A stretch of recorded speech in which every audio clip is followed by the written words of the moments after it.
Hello everyone, welcome back to my channel NEET biology. आज का हमारा लेक्चर है topic photosynthesis in higher plant, जो चैप्टर नंबर 13 है 11 की एनसीईआरटी। ये जो है ये 11 की एनसीईआर है, जो वेरी इंपॉर्टेंट क्वेश्चंस हैं, जो नीट पॉइंट ऑफ व्यू से वेरी इंपॉर्टेंट है। सो आप अगर इस लेक्चर को अटेंड करते हैं तो जाहिर सी बात है आगे बहुत स्कोर बूस्ट होंगे। तो और मेरा नाम पूजा यादव, मैं आपको ये बायोलॉजी के सारे क्वेश्चंस सॉल्व कराऊंगी। बच्चों, अगर तुमको मेरा वीडियो अच्छा लग रहा है तो प्लीज़ लाइक और सब्सक्राइब एंड अपने फ्रेंड्स को शेयर करो। Let's start this sessions. Process in which light energy is converted into chemical energy is called, जब लाइट एनर्जी केमिकल एनर्जी में कन्वर्ट हो जाए, फूड में कन्वर्ट हो जाए, that is photosynthesis. An experiment setup to show that CO2 is essential for photosynthesis. एक experiment किया गया था जिसमें बताया गया था कि CO2 बहुत ज़्यादा इसेंशियल है फोटोसिंथेसिस के लिए। ठीक है, तो किसमें किया गया था? मोल्स हाफ लीफ एक्सपेरिमेंट में।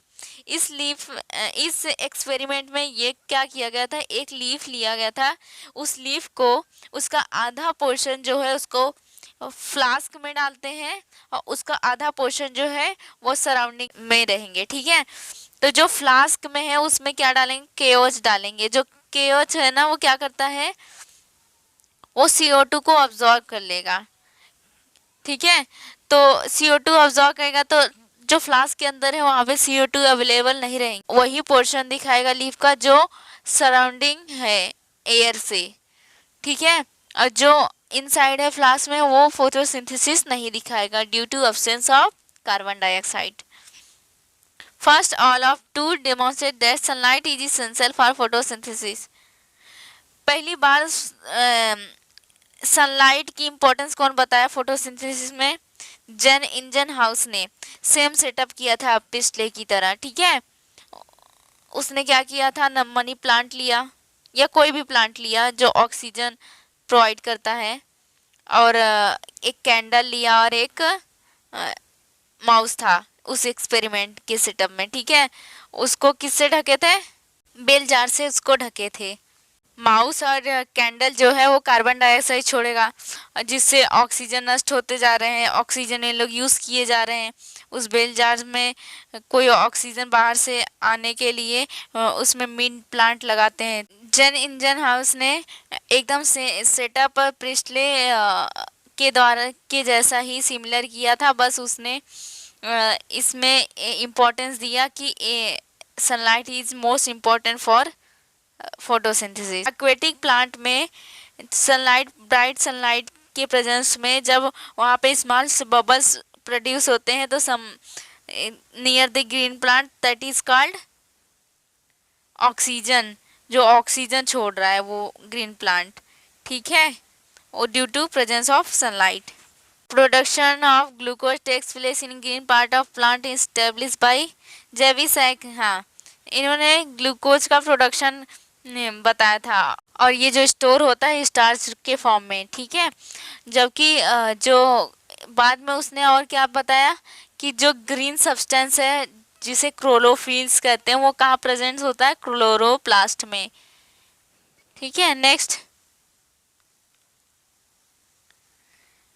First action spectrum of photosynthesis was described bye T.W. Engelmann ने। T.W. एंगलमैन ने पहली बार इस स्पेक्ट्रम किया था। इसमें एंगलमैन ने बोला कि जो बैक्टीरिया है सब मोस्ट ग्रोथ कहाँ करते हैं? ब्लू एंड रेड रीजन में। ठीक है, वेवलेंथ के ब्लू एंड रेड रीजन में सबसे ज़्यादा ग्रोथ होता है बैक्टीरिया का। क्यों?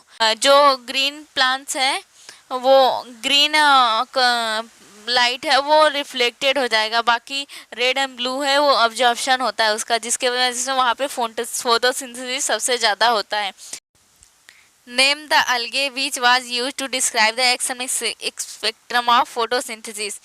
फोटोसिंथेसिस देखो जो में जो एक्शन स्पेक्ट्रम था वो तो TW एंगलमैन ने ही किया था।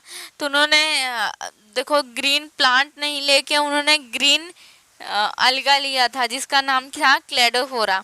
उस पे उन्होंने लाइट को एलिमिनेट किया जिससे वो क्या हुआ, रेड एंड ब्लू रीजन पे बैक्टीरिया का एक्यूमुलेशन हुआ वहाँ, क्योंकि वहाँ पे फोटोसिंथेसिस मैक्सिमम होता है।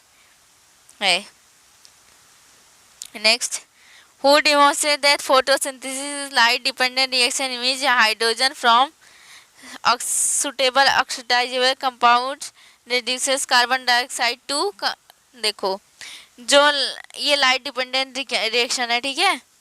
तो जो सुटेबल ऑक्सीडाइजेबल, कौन ऑक्सीडाइज हो रहा है, वाटर है ये देखो ये वाटर है, इसका ऑक्सीडेशन होगा और इसका रिडक्शन होगा, ठीक है। ऑक्सीजन है वो नॉट कार्बन डाइऑक्साइड से, वो दिस फ्रॉम वाटर से आया है ऑक्सीजन, ठीक है। ये इसका कंक्लूजन किसने दिया था, कर्नेलियस वैन नील ने दिया था। Name the pigment which increase the absorption range for photosynthesis, कौन कौन से पिगमेंट थे जो इंक्रीज करते थे एब्जॉर्प्शन में देखो एब्जॉर्प्शन के इंक्रीमेंट में chlorophyll B, xanthophyll and carotenoids थे जो एक्सेसरी पिगमेंट्स थे, ठीक है। ये इंक्रीज करते हैं एब्जॉर्प्शन ऑफ फोटोसिंथेसिस में। ये देखो ये जो क्लोरोफिल बी जो होता है ये येलो ग्रीन होता है, जैंथोफिल येलो होता है, कैरोटिनॉइड ऑरेंज या रेड होता है, ठीक है। क्लोरोफिल ये होता है जो वो ब्राइट ग्रीन या ब्लू ग्रीन कलर का होता है, ठीक है। नेक्स्ट,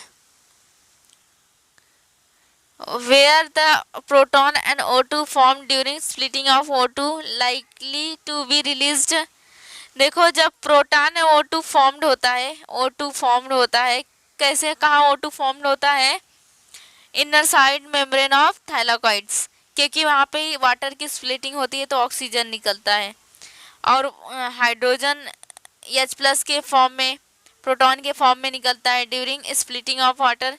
ये कहाँ पे सब आ जाते हैं, in the lumen of thylakoids में, थाइलाकॉइड के इनर साइड में। 10 synthesis of ATP from ADP and inorganic phosphate in the presence of light is known as photophosphorylation। जब ADP प्लस इनऑर्गेनिक फॉस्फेट के प्रेजेंस में ATP बन रहा है तो उसे क्या कहते हैं, फोटोफॉस्फोराइलेशन। और जब ATP क्लोरोप्लास्ट या माइटोकॉन्ड्रिया में बनता है तो उसको फॉस्फोराइलेशन कहते हैं, ठीक है। दोनों ध्यान में रखना, इसको फोटोफॉस्फोराइलेशन कहते हैं in the presence of light.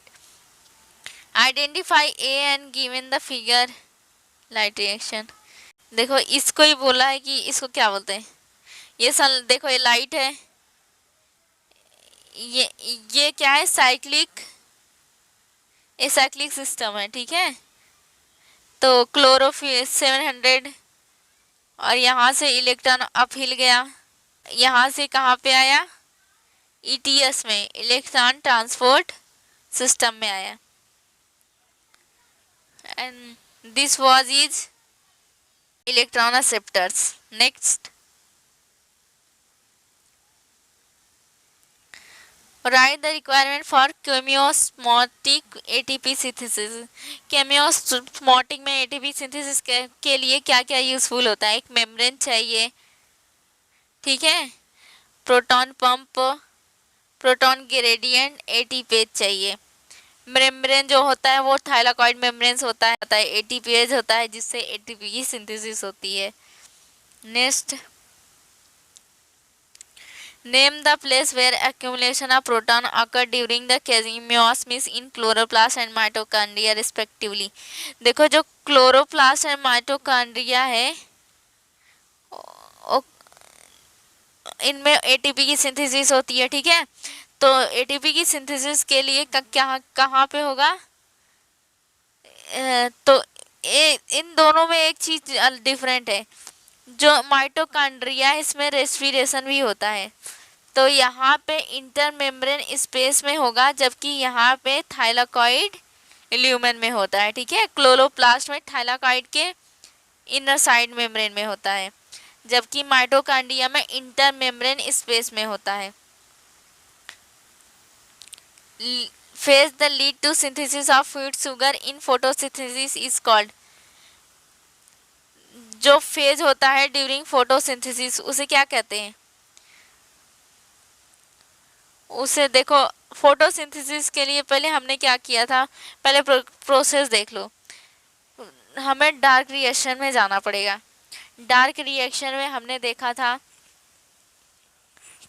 Phosphoglycerate बना था लास्ट में, ठीक है, जिससे बाद में शुगर बनता है। तो biosynthetic phase that is dark reaction. First stable product of Calvin cycle is 3-फॉस्फोग्लिसरिक acids. ठीक है, फर्स्ट स्टेबल प्रोडक्ट होता है C3 साइकिल का। First stable product C4 plant is oxaloacetic acid. How many Calvin cycle are required for formation of 1 glucose. एक glucose को बनाने के लिए 6 कार्बन की ज़रूरत होती है। तो एक बार में एक कार्बन आ रहा है, एक CO2 से एक कार्बन आ रहा है, तो 6 टाइम साइकिल चलेगा तो एक ग्लूकोज बनेगा। ठीक है, 6 कार्बन डाइऑक्साइड आएंगे। ठीक है, तो 6 बार डार्क रिएक्शन होगा या C3 साइकिल्स होंगे, तो उसे एक ग्लूकोज बनेगा। How many ATP and NADP will be required for to make a glucose through Calvin cycle. देखो, एक ग्लूकोज बनाने के लिए पहले हमें एक जानना है कि किसी भी केल्विन साइकिल में कितने, एक केल्विन साइकिल के लिए कितने ATP एंड NADPH बनते हैं। देखो 3 ATP एंड 2 NADPH बनता है। ठीक है, एक केल्विन साइकिल में। तो इसको 6 से मल्टीप्लाई कर दो, क्योंकि 6 बार 6 साइकिल जाते हैं ना एक ग्लूकोज बनाने के लिए। 6 टाइम मल्टीप्लाई कर दो तो आंसर आ जाएगा। When in plant leaves, plant में leaves, plant chloroplast containing bundles is cell surrounding vascular bundle in cellular layer that anatomy is known as. जब प्लांट के लीव्स में क्लोरोप्लास्ट में है ना, उसके chloroplast containing bundle sheath cells, जो bundle sheath cell है वो सराउंडेड है वस्कुलर बंडल से, तो उसे क्या कहते हैं? क्रेंज। ये जो स्पेशलिटी है सिर्फ C4 में पाया जाता है, इसे क्रेंज एनाटॉमी कहते हैं, जो सराउंडेड है वस्कुलर बंडल से। Right the characteristics of bundle sheath thin cells of C4 plant. इसमें बहुत ज़्यादा नंबर ऑफ क्लोरोप्लास्ट होते हैं एंड सराउंडिंग लेयर्स होती हैं। ठीक है, thick wall of impervious, large number of chloroplasts, thick wall of impervious to go exchange, no intercellular space होता है, क्योंकि मल्टीपल लेयर्स है ना, तो उसमें इंटरसेलुलर एब्सेंट है। ठीक है, ये थिक होते हैं। Give the example of C4 plant. C4 plant sugarcane में, मेज में, शुगर केन्स में। C3 किस में पाया जाता है? जैसे व्हीट एंड राइस में। ठीक है, नेक्स्ट,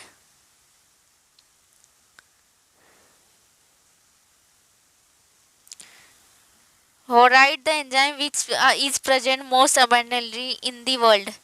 सब most abundant enzyme in the world कौन था? हमने पढ़ा है बायोमोलिक्यूल्स में, रुबिस्को था। ठीक है, सबसे abundant enzymes in animal that is कोलेजेंस।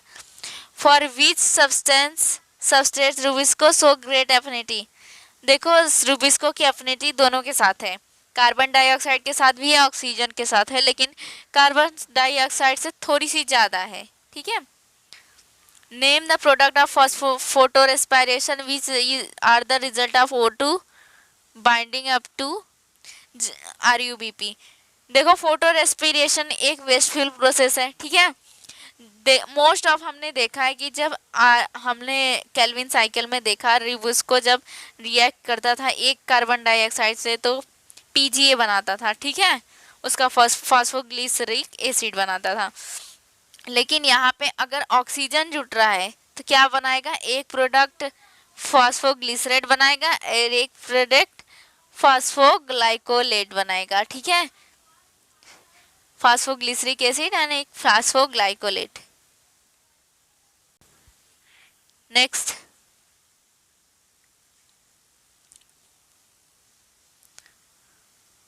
Number the name the internal और plant factor that affect the rate of photosynthesis. Photosynthesis को कौन कौन अफेक्ट कर रहा है, जो इसका इंटरनल हमको फैक्टर बताना है प्लांट के। Number and size, age and orientation of leaves. देखो, जो फोटोसिंथेसिस में जाहिर सी बात है कि लीव्स सबसे इम्पोर्टेंट है। लाइट्स, लीव्स के number, size, orientation, mesophyll cells, chloroplast जिसमें क्लोरोफिल प्रेजेंट होता है, इंटरनल CO2 कंसंट्रेशन, क्योंकि CO2 का कंसंट्रेशन अगर लिमिट्स हो गए तो फोटोसिंथेसिस नहीं हो, रिड्यूस हो जाएगा ना, डिक्रीज हो जाएगा, तो इसका भी ठीक अमाउंट होना चाहिए, ऑप्टिमम अमाउंट होना चाहिए। अमाउंट ऑफ क्लोरोफिल, क्लोरोप्लास्ट है तो क्लोरोफिल आई गया, ठीक है। कौन कौन से, number, size, age, orientation of leaves, leaves का नंबर एंड साइज, और जो क्लोरोप्लास्ट है, क्लोरोफिल, और सबसे most important presence of carbon dioxide concentration. Name the external factor that affect the rate of photos. External factor, internal factor बताएं जो थे कि प्लांट का इंटरनल स्ट्रक्चर। अब एक्सटर्नल फैक्टर जैसे वो सब फिजिकल प्रोसेस है, sunlight, temperature, CO2 concentration and water. Blackman's law of limiting factor that if a chemical process is affected by more than one factor, अगर केमिकल प्रोसेस एक या एक से अधिक फैक्टर से अफेक्टेड होगा तो rate will be determined by the factor which is nearest to its minimum, इस मिनिमम वैल्यू। जो देखो बहुत सारे फैक्टर्स हैं, देखिए फोटोसिंथेसिस के लिए कौन सा फैक्टर है जिसको हम मिनिमम मान लेंगे, जिसको हम लिमिटिंग फैक्टर मान लेंगे, तो वो होगा जो फैक्टर सबसे पूरे फैक्टर में से सबसे कम होगा अपने ऑप्टिमम वैल्यू से, that is minimum value. For which plant light is limiting factor.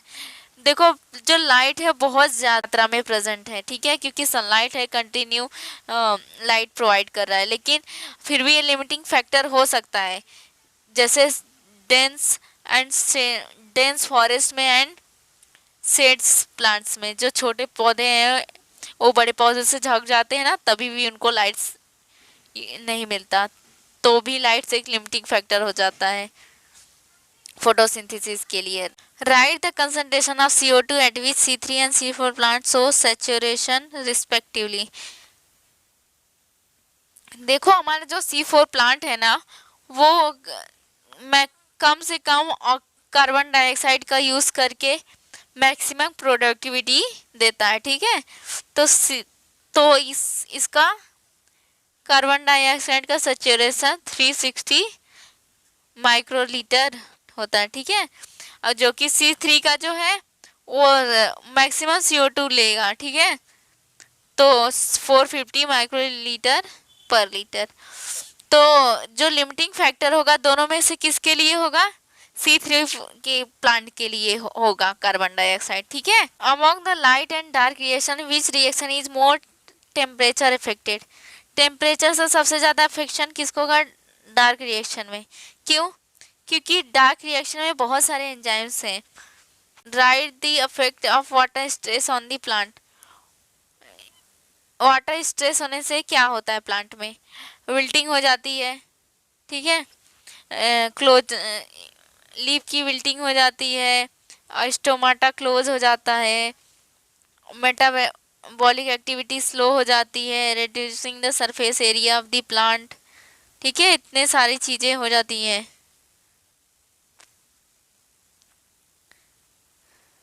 क्या क्या होता है, देखो, अगर वाटर का स्ट्रेस है प्लांट में तो स्टोमाटा क्लोज हो जाएगा, और जो सरफेस एरिया है प्लांट का वो भी डिक्रीज हो जाएगा, क्योंकि वो पिचक जाएगा ना, एक्जोस्मोसिस हो जाएगा, तो या वाटर निकल जाएगा, आउटसाइड हो जाएगा,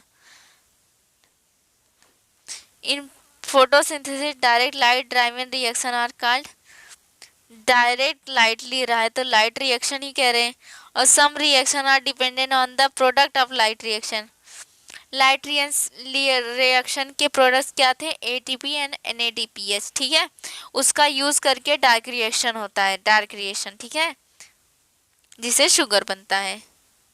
डार्क रिएक्शन को और क्या बोलते हैं, बायोसिंथेटिक फेज, और क्या कहते हैं, केल्विन साइकिल। लाइट रिएक्शन और फोटोकेमिकल फेज इंक्लूड करता है। फोटोकेमिकल फेज जो होता है क्या क्या करता है, वो लाइट का अब्जॉर्प्शन करता है, ठीक है, वाटर की स्प्लिटिंग भी होती है, ये सब लाइट रिएक्शन में हो रहा है, ठीक है। ऑक्सीजन का रिलीज हो रहा है क्योंकि ये सब किधर हो रहा है, इनसाइड दी ल्यूमेंस हो रहे हैं, और एटीपी और एनएडीपीएस बनता है, जबकि डार्क रिएक्शन में सिर्फ शुगर बनेगा।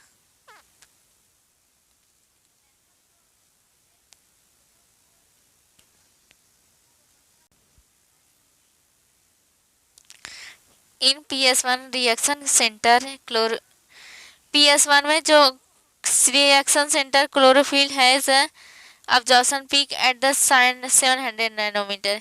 PS1 का जो सेंटर होता है क्लोरोफिल हेंस कॉल्ड P70, जबकि PS2 का अब्जॉर्प्शन मैक्सिमम होता है 680 पे, तो उसे क्या कहते हैं, 6P680 फॉर द फोटोसिंथेसिस 680 पे हो रहा है इसका।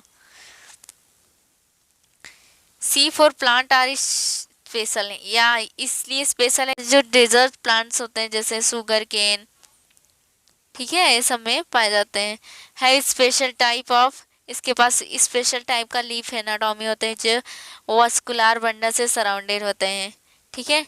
टॉलरेट हाई टेम्परेचर टॉलरेट कर सकते हैं, हाई इंटेंसिटी भी टॉलरेट कर सकते हैं, और इनमें ए फोटो रेस्पिरेशन एब्सेंट होता है, ठीक है, like a process called photorespiration, and have a greater productivity। C3 की अपेक्षा C4 मैक्सिमम प्रोडक्टिविटी दिखाता है, उतने ही कार्बन डाइऑक्साइड और वाटर में C3 कम प्रोडक्टिविटी दिखाएगा, जबकि C4 मैक्सिमम दिखाएगा। फोटो रेस्पिरेशन किस में होता है, सिर्फ C3 प्लांट में होता है, C4 में फोटो रेस्पिरेशन नहीं होता। क्यों क्यों नहीं होता, क्योंकि वो डायरेक्ट कांटेक्ट में नहीं हो रहा है ना, केल्विन साइकिल उसका एयर में, वो इनसाइड द बंडल शीथ में हो रहा है।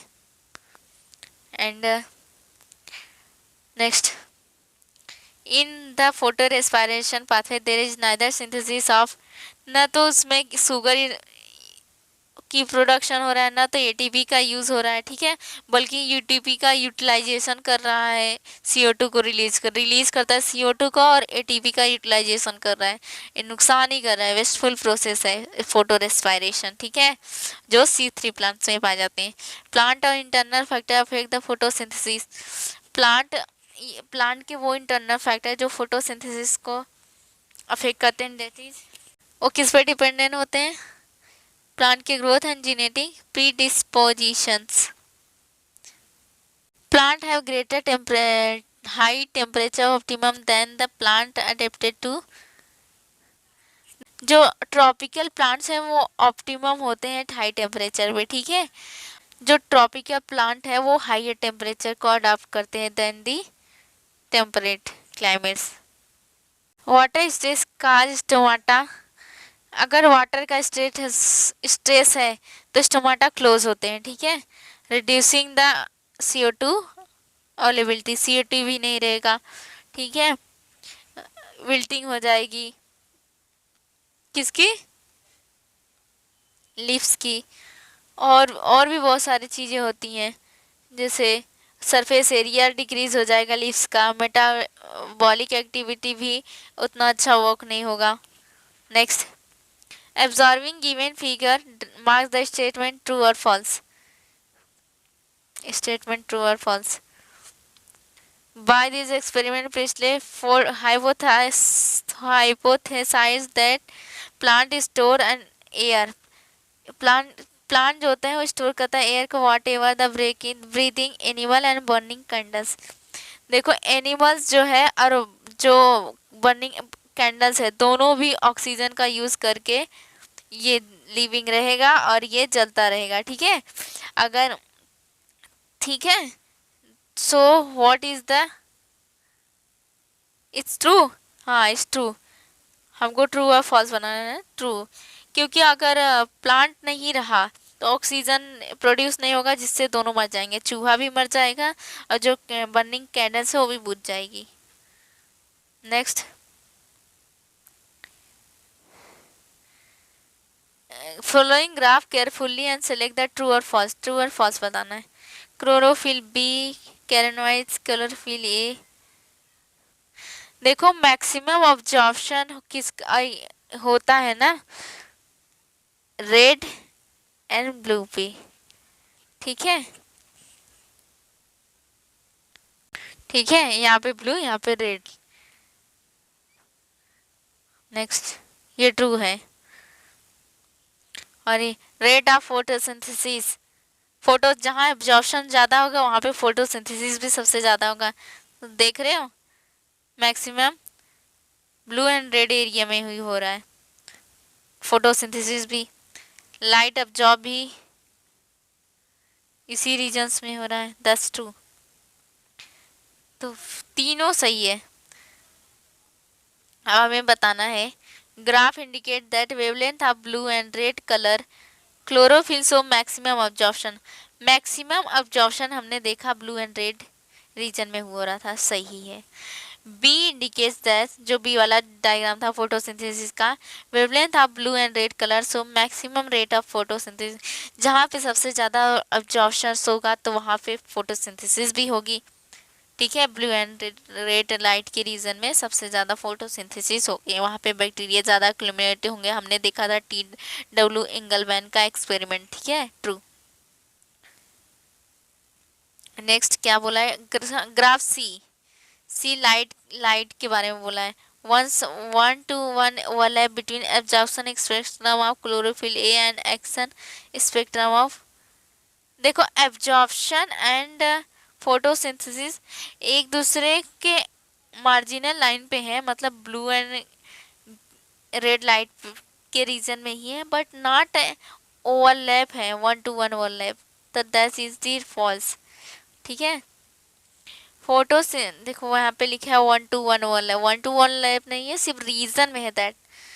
Photo system 1-2 are named in sequence of they are functioning पे नहीं, डिस्कवर पे, जो पहले डिस्कवर हुआ उसका PS1, जो बाद में डिस्कस हुआ PS2 इज फॉल्स, क्योंकि वर्किंग तो पहले PS2 ही किया था, पहले PS2 वर्क किया फिर बाद में PS1 वर्किंग फंक्शन में आया। Chlorophyll A molecule form the reaction centre, हाँ एक ए जो है वो रिएक्शन सेंटर बनाता है या एंटीना बनाता है, ट्रू। बाकी जो क्लोरोफिल भी, जैंथोफिल, कैरोटिनॉइड्स, कैराटीन, ये सब एक्सेसरी पिगमेंट्स है का जो इंक्रीज करता है फोटोसिंथेसिस को।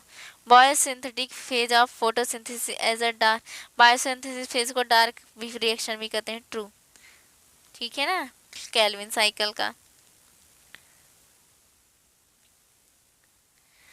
Select the pathway and find out the label part and choose the true and false statement। देखो क्या होगा, जो एटमॉस्फेरिक कार्बन जो होता है वो बाइकार्बोनेट के फॉर्म में रहेगा मेसोफिल सेल्स में, ठीक है। मेसोफिल सेल्स में bicarbonate ion and phosphoenol pyruvate reaction करके क्या बनाएंगे, oxalo acetic acid, first product is oxalo acetic acid. Oxalo acetic acid में फिर जब रिडक्शन करेंगे तो क्या बनेगा, NADPH जो है वो NADH में कन्वर्ट हो जाएगा, ठीक है, कन्वर्ट हो जाएगा, और oxalo acetic acid malic acid में कन्वर्ट हो जाएगा, ठीक है। ये सब काम क्यों हुआ, मेसोफिल सेल्स में। फिर मैलिक एसिड बनने के बाद उसका ट्रांसपोर्ट होगा बंडल सी सेल्स में, बंडल सी सेल्स में जाते ही जो मैलिक एसिड से वो कन्वर्ट हो जाएगा पायरुविक एसिड्स में, ठीक है। कैसे पायरुविक एसिड में कन्वर्ट हो जाएगा, उसका डीकार्बोक्सिलेशन हो जाएगा। कार्बन डाइऑक्साइड, मैलिक एसिड जो होते हैं 4 कार्बन्स के होते हैं, ठीक है। फिर उसमें CO2 निकल जाएगा तो वो पायरुविक एसिड बन जाएगा। फिर CO2 जो है वो केल्विन साइकिल में चला जाएगा। डीकार्बोक्सिलेशन जब यहाँ पे होता है तो एक चीज है, वहां पे NADPH बनता है। यहाँ पे NADH का यूज हुआ था, यहाँ पे NADPH बना ड्यूरिंग डीकार्बोक्सिलेशन। ठीक है। फिर इसके बाद पायरुविक एसिड ट्रांसपोर्ट किधर होगा? मेसोफिल सेल्स में। ठीक है। मेसोफिल सेल्स में जाते वक्त फिर 2 ATP का यूज होगा और किस में कन्वर्ट हो जाएगा पायरुविक एसिड? फास्फोइनॉल पायरुवेट में। ये यहाँ पे क्या आएगा? फास्फोइनॉल पायरुवेट। तो यहाँ पे क्या हुआ देखो, यहाँ पे पहली बार फिक्सेशन हुआ ए में, बी में क्या हुआ? डीकार्बोक्सिलेशन हुआ, फिर CO2 केल्विन साइकिल में चला गया, फिर जो यहाँ पे पायरुविक एसिड बना था वो किस में कन्वर्ट हो जाएगा? वो ट्रांसपोर्ट हो जाएगा फास्फोइनॉल पायरुवेट में, जो मेसोफिल सेल्स में बनेगा। यहाँ पे इसलिए रीजनरेशन हुआ क्योंकि फास्फोइनॉल पायरुवेट जो वापस फ्री हो गया तो react with another bicarbonate ion और फिर से वही प्रोसेस करेगा। ठीक है। नेक्स्ट, ये यहाँ पे क्वेश्चन भी है। In the diagram primary fixation like rubisco enzymes. हाँ ट्रू, क्योंकि प्राइमरी फिक्सेशन के लिए रिबिस्को एंजाइम की हमें जरूरत नहीं थी, पेप्केस एंजाइम की जरूरत पड़ी। मेसोफिल सेल्स में transporting C4 acids, in mesophyll cells the transporting C4 acid में बी मैलिक एसिड और aspartic acid. True, mesophyll cells से जब बंडल सी सेल में इधर ट्रांसपोर्ट हो रहा था तो मैलिक एसिड हो रहा था ना, या एस्पार्टिक एसिड जो 4 कार्बन्स के होते। फिर वो bundle sheath cells are rich in enzyme rubisco but like PEPcase. ये भी ट्रू है, पेप्केस मेसोफिल सेल्स में प्रेजेंट है जबकि बंडल सीस में रुबिस्को प्रेजेंट है। मतलब जो C4 प्लांट है इसमें दोनों एंजाइम्स प्रेजेंट है, रुबिस्को भी प्रेजेंट है और पेप्केस भी प्रेजेंट है, जबकि C3 में सिर्फ रुबिस्को ही एंजाइम प्रेजेंट था। Next, observe the given figure of ATP synthesis through chemiosmosis. Chemiosmosis के द्वारा ATP की सिंथेसिस कैसे हुई है देखो। फोटो सिस्टम 1-2 में है, 2 से वाटर की स्प्लिटिंग हो गई, इलेक्ट्रॉन निकलेगा, इलेक्ट्रॉन यहाँ से फियोफाइटिन में जाएगा, फियोफाइटिन प्लास्टोक्विनोन में जाएगा। वो इलेक्ट्रॉन जब प्लास्टोक्विनोन में जाएगा तो वो 2 हाइड्रोजन को अंदर लेके आके फिर अपना प्लास्टोक्विनोन अपना जो इलेक्ट्रॉन है उसे पास करेगा साइटोक्रोम B6 यानी BF में। फिर इसके बाद जैसे फोटो सिस्टम 1 में जाएगा तो NADP कन्वर्ट हो जाएगा, NADPH में रिडक्शन हो जा रहा है। ठीक है। हम हमेशा देख रहे हैं प्लास्टोक्विनोन है, जब वो इलेक्ट्रॉन को पास कर रहा है अपने साइटोक्रोम B6 एंड F को, तो वैसे ही हाइड्रोजन अंदर आते जा रहा है और वाटर की स्प्लिटिंग भी कंटिन्यू हो रही है ल्यूमेन में। तो हाइड्रोजन का एक्युमुलेशन हो जा रहा है ल्यूमेन में, थैलाकॉइड के ल्यूमेन में। ठीक है। जब हाइड्रोजन यहाँ मोर हो जाएगा और स्टोमासाइड कम हो जाएगा तो प्रोटॉन ग्रेडियंट बन जाएगा। जब इस प्रोटॉन को आउटसाइड से इनसाइड से आउटसाइड लेकर आएंगे तो क्या बनेगा? 4 ATP बन जाएगा। अब देखते हैं पूरा प्रोसेस क्या है। Movement of electron through hydrogen carrier. ठीक है। हमें इनका क्या सीक्वेंस लगाना है, सीक्वेंस बताती हूँ। पहले क्या हुआ था? ATP का फॉर्मेशन सबसे लास्ट में हुआ, कन्फर्मेशनल चेंज होगा ये भी लास्ट में होगा उसके पहले। Facilitated distribution of proton across the membrane, सबसे पहले शिफ्टिंग होगा, movement of electron from through hydrogen. देखो जैसे हाइड्रोजन अंदर आएगा तब इलेक्ट्रॉन का मूवमेंट होगा प्लास्टोक्विनोन में। Shifting of proton from stomata to lumen, ये भी इसके बाद ही आएगा, जैसे हाइड्रोजन अंदर आएगा प्रोटॉन अंदर आ रहे हैं तो ये किसके जब इलेक्ट्रॉन मूव करेगा। Facilitate diffusion of proton across the membrane. फिर इसके बाद डिफ्यूजन करेंगे प्रोटॉन का अक्रॉस दी मेम्ब्रेन, जिससे क्या होगा, ये सब ABCDE देख लो।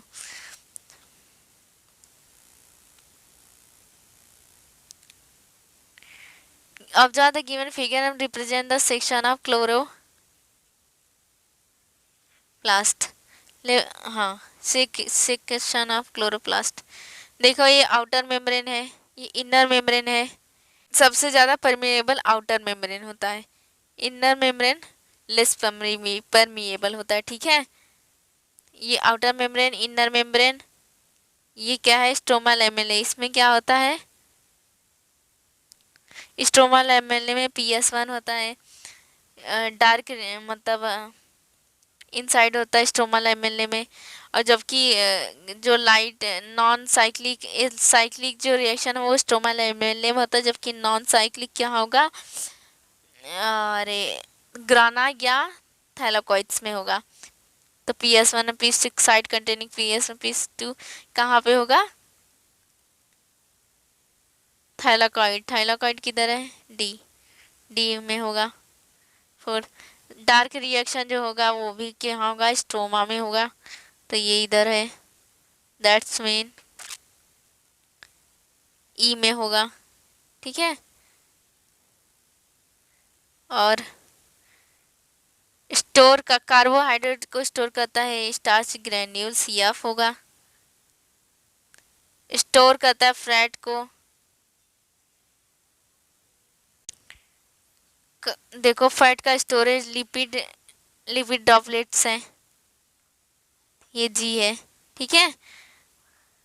और जबकि फैक्ट्री ऑफ प्रोटीन राइबोसोम्स किधर है, ए। राइबोसोम्स जो होता है प्रोटीन बनाता है, तो इसलिए ये हुआ। देखो इससे हमारे सबके फंक्शन भी मिल गया और लेबलिंग भी पता चल गई। ध्यान रखना अच्छे से, नहीं समझ में आ रहा दोबारा देख लो उसे अच्छे से, सारे पॉइंट्स मैंने अच्छे से एक्सप्लेन कर रही हूँ। Observe the given figure of Calvin cycle and find the name of step number of ATP and NADPS utilized in them for 1 molecule of CO2। देखो कैल्विन साइकिल में देखो कितने ATP और NADPS यूज होते हैं एक कार्बन डाइऑक्साइड एक cycle में। क्या एक कैल्विन साइकिल में 3 ATP एंड 2 NADPS यूज होता है, ये हम जानते हैं। तो कैसे कैसे क्या हुआ है, यहाँ पे क्या हुआ है, कार्बोक्सिलेशन हुआ, यहाँ पे एक भी ATP यूज नहीं हुआ, यहाँ पे 2 ATP यूज हुए हैं, ठीक है, और 2 NADPH यूज हुए हैं। ये रिडक्शन भी है और ये रीजनरेशन है, यहाँ पे भी एक ATP यूज हुआ, तो पूरा हो गया कार्बोक्सिलेशन, रिडक्शन एंड रीजनरेशन, ठीक है। नेक्स्ट हमारा observe the given graph carefully and choose the correct statement of for label points. ये सब लेबल पॉइंट्स हैं, हमको करेक्ट स्टेटमेंट बताना है इनके बारे में। पहले हमें ये लेबल जो है इसको लेबलिंग कर लेते हैं। ये जो ए है देखो ये लीनियर है ना, ये लिमिटिंग फैक्टर है, जैसे जैसे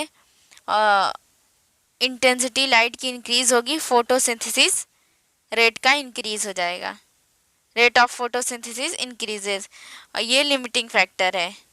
ये बी जो है ये देखो लिमिटिंग फैक्टर से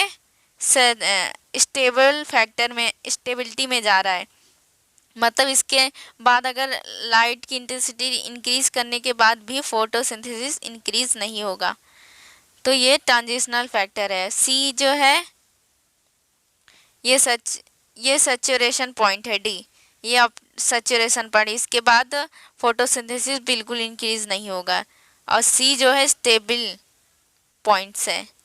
ई यहाँ पे वो कंडीशन है जहाँ पे सभी पॉइंट्स जहाँ पे फोटोसिंथेसिस के लिए सभी ऑप्टिमम कंडीशन प्रेजेंस है। ठीक है, ये ऑप्टिमम कंडीशन के लिए, ये लिमिटिंग फैक्टर, ये ट्रांजिशनल स्टेट, स्टेबल, और ये सैचुरेशन पॉइंट देखते हैं। There is a linear relationship between incident light and CO2 fixation rate. CO2 fixation rate, that's mean rate of photosynthesis, and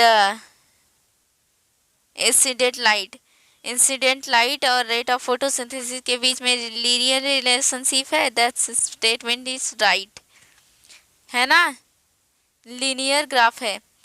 it is the transition point where limiting factor changes, या limiting factor यहाँ पे जैसे light, जो light की intensity है यहाँ पे limiting factor रहती, लेकिन यहाँ पे नहीं होगी। बी पॉइंट के बाद ये ट्रांजिशनल फैक्टर, यहाँ से उसके लिए लिमिटेशन नहीं रह जाएगा, तो ये ट्रांजिशनल पॉइंट्स है।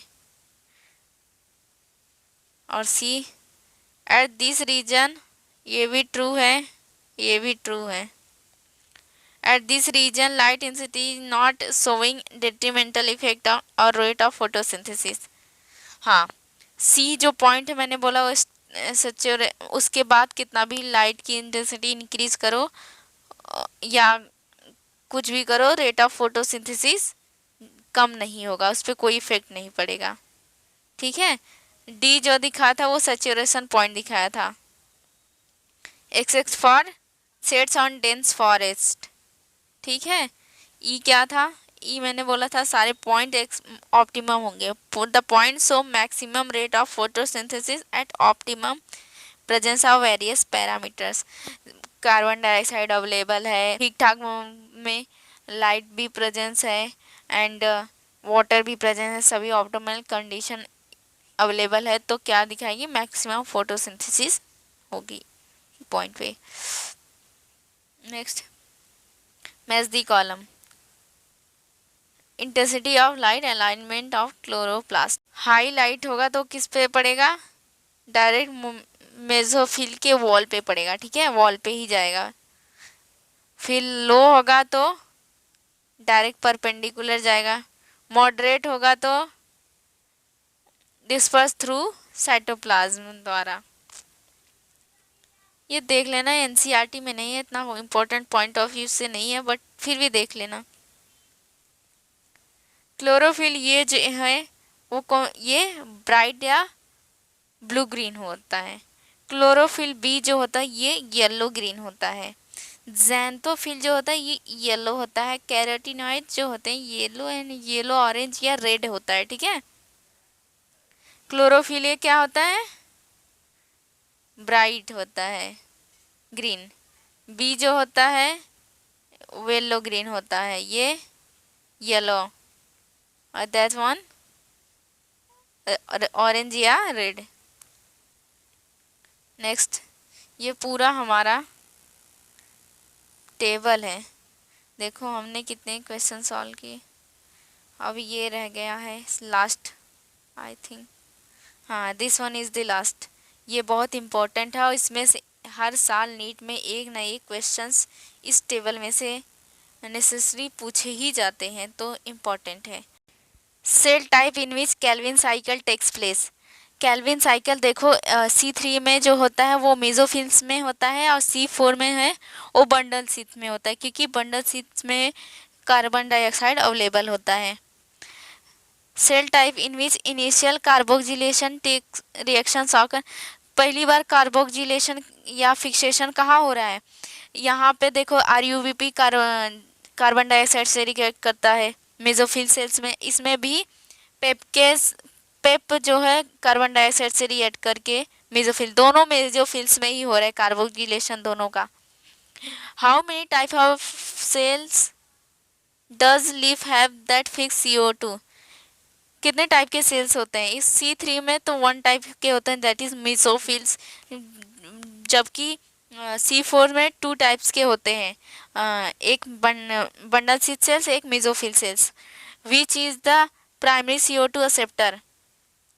CO2 को एक्सेप्ट करने के लिए पहली बात इसमें RUBP होता है जो 5 कार्बन का होता है, और इसमें फास्फेनॉल पायरुवेट जो 3 कार्बन का होता है। ठीक है, number of carbon in the primary CO2 से यही हुआ। Which is the primary CO2 fixation product. देखो जो इनके बाद जब प्रोडक्ट फर्स्ट हमारा बन रहा है तो इसमें फास्फोग्लिसरिक एसिड होता है और ये ऑक्जेलो एसिटिक एसिड, ये 3 कार्बन का होता है, ये 4 कार्बन का होता है। Number of carbon in CO2 fixation product, तो इसमें प्रोडक्ट का कार्बन पूछा है तो 3 और 4, अभी ऊपर ही बता रही हूँ। Does the plant have Rubisco. हाँ, रुबिस्को तो दोनों में प्रेजेंट हो गया ना, क्योंकि दोनों में केल्विन साइकिल हो रहा है। Yes. Does the plant have PEPcase. PEPcase C4 plants में होंगे, क्योंकि C4 में ही पेपकेस एंजाइम पाए जा रहे हैं।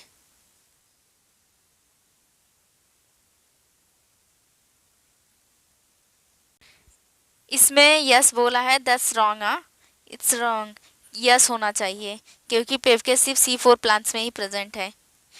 विच cells in the plant have rubisco. Rubisco देखो इस कौन से सेल में प्रेजेंट होता है, मेसोफिल सेल्स में प्रेजेंट होता है C3 में, और C4 में बंडल सीट सेल में होता है, क्योंकि बंडल सीट सेल में केल्विन साइकिल होता है C4 प्लांट में। CO2 fixation rate under high light condition. CO2 का फिक्सेशन का रेट हमें बताना है एट हाई लाइट कंडीशन, तो इसमें मीडियम होगा, इसमें हाई, क्योंकि C4 प्लांट हाई प्रोडक्टिविटी की खाता है ना एट हाई टेम्परेचर पे। Whether the photo respiration is present at low intensity. Photo respiration low intensity पे दोनों में भी नहीं होगा, ठीक है, नेग्लिजिबल। जबकि हाई इंटेंसिटी होगी तो सिर्फ किस में होगा, C3 प्लांट्स में। एट हाई इंटेंसिटी हाई तो सिर्फ C3 प्लांट में होगा, भी हाई फोटो रेस्पिरेशन होंगे। Next, whether the photorespiration would be present at low CO2 concentration. photorespiration